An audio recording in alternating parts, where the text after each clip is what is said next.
Back to application 2207. Application 2207, site plan for addition to existing auto dealership at 223 Broad Street. Assessors map 40, lots 35 and 34A. I, General Industrial Zone, 223 Broad Street, LLC, applicant. And Mr. Chairman and members of the Commission, while the applicant's representative is setting up, I can direct you to several items of correspondence that are associated with this application.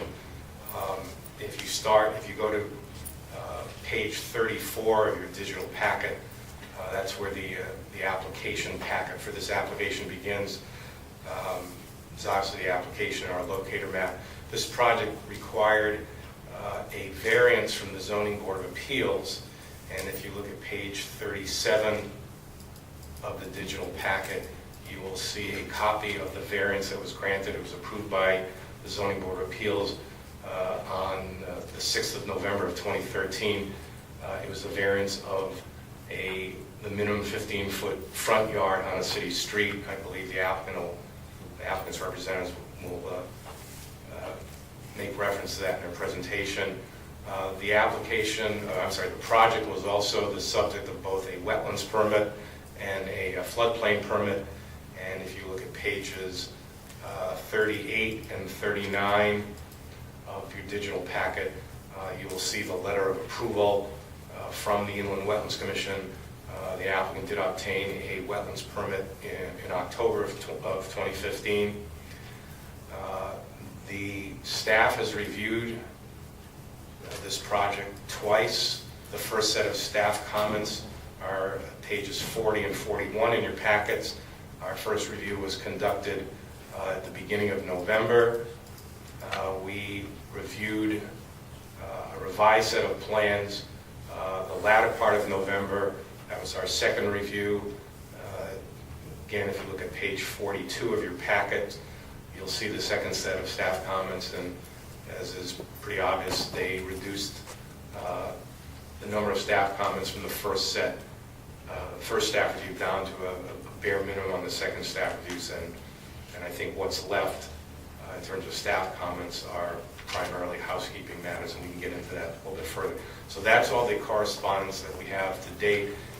The most recent set of plans that we have that you can look at as you follow along are on pages 43 to 47 of your digital packet. And let me give the applicant a handheld microphone because they need to be on the record. Mr. Borghese, why don't you take this? Make sure you talk nice and loud into it. Hello, and thank you very much for hearing our application this evening. My name is Alan Borghese, Chairman of Borghese Building and Engineering Company out of Torrington. I'm also a registered civil engineer. This application is for something that is relatively simple, and actually it's a great improvement, in my opinion, on the corner of Todd Street and Broad Street. But we are proposing a very small addition, which is going to be a customer greeting area for people requiring service. And presently in this whole corner, literally it is entirely paved. The entrances are very numerous. The islands in the front facing Broad Street are very, very narrow. And with the addition of this small building, the driveways will be improved. And one of the reasons why the Flood Commission and the Wetlands Commission approved this is we are making a lot more pervious area out here in front of the building. We are improving the traffic flow in the islands out on Broad Street. The one thing I was missing, which Alan so kindly said is a little housekeeping, is what happens to the floor drain in the building.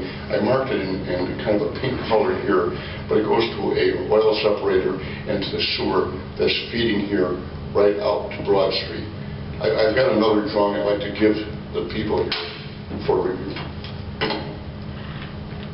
Mr. Borghese, You don't have to do that? no, typically the Commission's policy is to look at what's in front of them. Okay, and that is literally just the only change is showing that minor change with the vinyl separator. This is a larger plan. Again, this entire area out here right now is asphalt paving, and that will be planted with grass and shrubs. Just for your edification, the addition to the building literally is 2 garage doors facing toward Broad Street, which will be the exit from the building. Two garage doors, I'll say, facing kind of on Todd Street. And as you can see, it's going to be a stucco building matching the substantially lot of the rest of the Kia building that's there and meeting Kia's needs. And this is being done because the modern technology of automobiles and car selling today is to make it convenient for the customers. The customers literally would pull inside, they would talk to the service agent about their problems, they would leave, the service people would park the cars and move into the area of the base that we're working on. So this is going to be kind of a very, very pleasant building, and as you all know that Mr. Crowley has already made considerable improvements to the building, which is a very, very effective building. I'll answer any questions you may have, but as Mr. Weiner said, we have basically complied with all the requirements as they requested. But the building addition, by the way, is small. It's only 45 by 35, 1,300 square feet, plus or minus.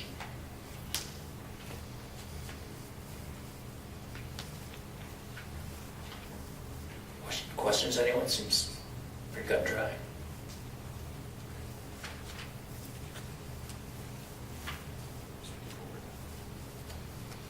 Alan, you have anything at this point?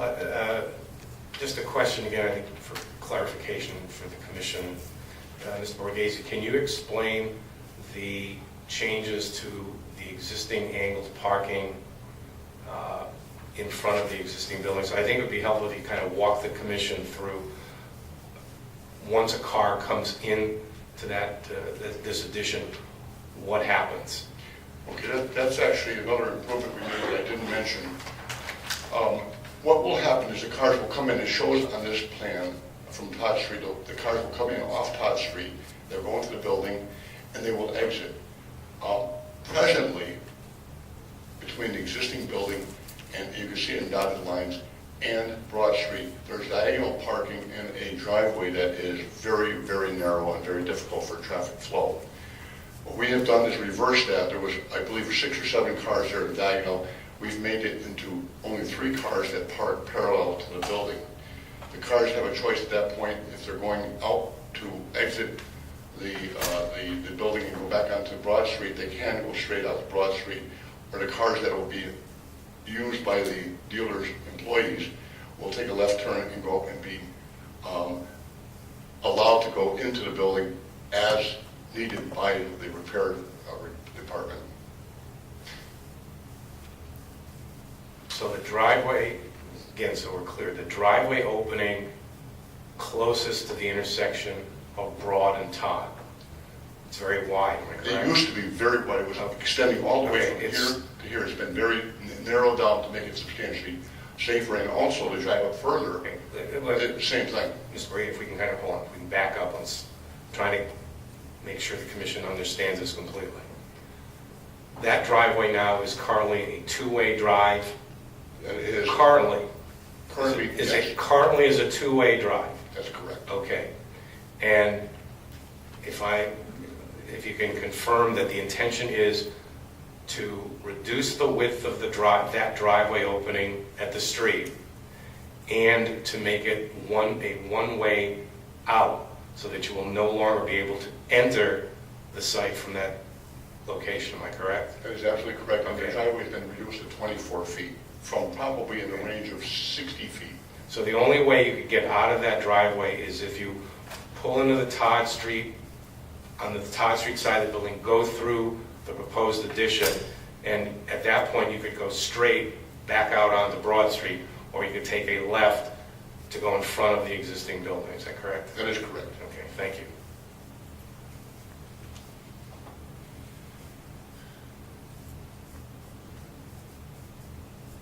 Questions, anyone? And just one quick question. The addition you said of the the drainage now that you've added there that's highlighted pink, you said it's going to an oil water separator, and then did you say it's going into the sanitary sewer, or is it going into the drain system? Into the sanitary sewer. There's present oil water separator out in this area. The sewer line runs along this building and right out to Broad Street. We will hook to the sanitary sewer. That is the proper way of doing it. As opposed to the drain, which would discharge into a river, I would assume? It goes to the sewer. You don't want to discharge the river. That's correct.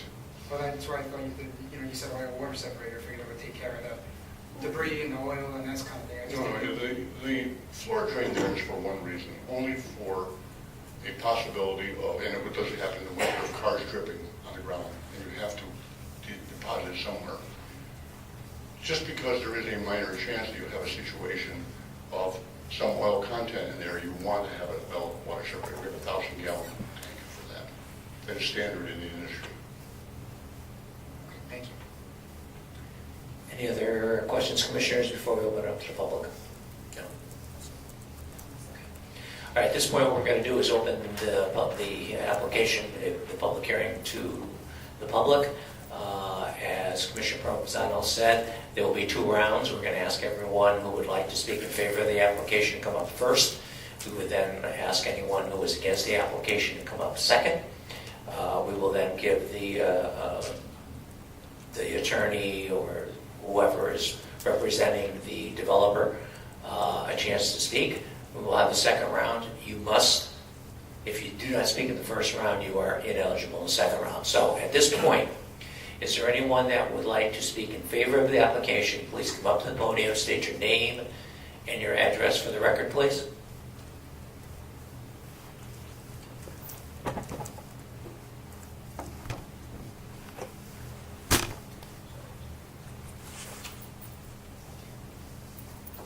Sean Ruest, 53 Lancaster Road.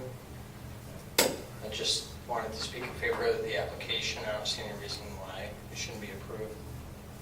Private investment, it's going to generate more tax revenue, or at least provide a service to the community. And that's it. Thank you.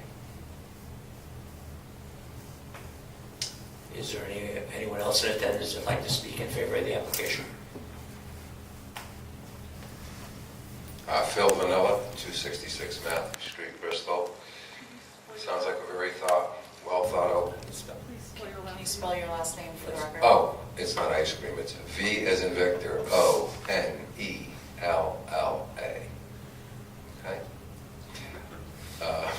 Everybody makes fun of it, so I have to say that, okay? Regarding the plan that Mr. Borghese has proposed, I think anything that is so well planned out and on a professional level that will enhance, first and foremost, the beauty of presentation of an existing car dealership where I hear a landscape buffer, green, grass, trees, the narrowing down of the access area onto Broad Street, which is a much safer issue.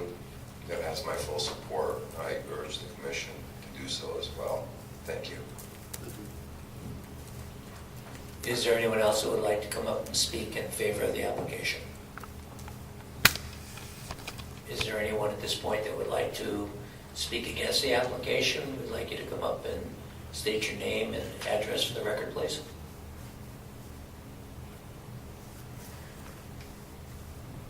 All right, none. We'll do a second round at this point. Gentlemen, you had a chance to speak in the first round. Would you like to say anything else in the second round? No, thank you. Sir?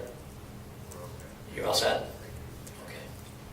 And there was no one to speak in the negative anyway, so you want to add anything at this point? Just a couple things very quickly. One thing to note is, and I think it's procedural more than anything else, typically a car dealership in the general industrial zone is a special permit use.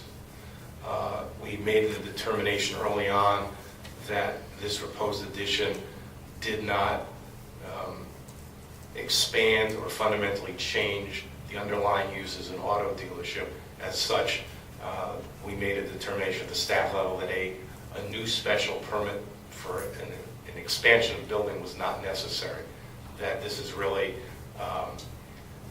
a kind of a nuance of the basic operation of the facility. So it was determined that a special permit was not needed.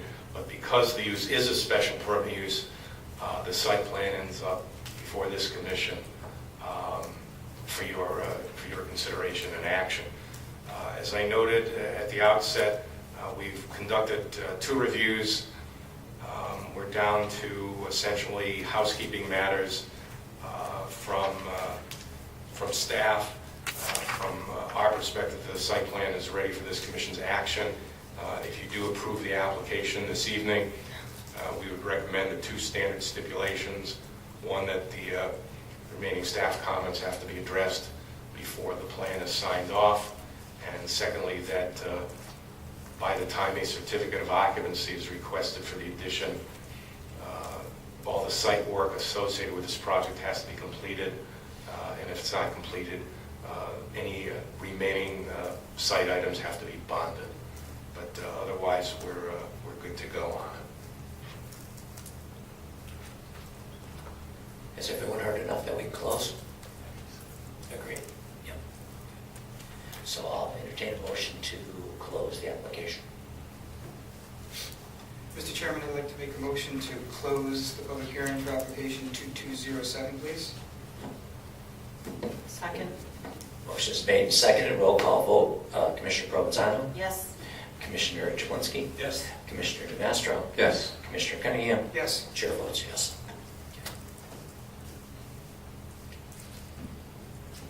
Looks cut and dried, very simple to me. I don't see anything wrong with it. I don't have any problems. It's a nice looking unit down there anyway. Agreed. Great. Any other comments? You ready to roll?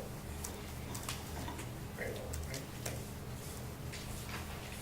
Mr. Chairman, I'd like to make a motion to approve application 2207, site plan for addition to automotive dealership at 223 Broad Street, with the following stipulations.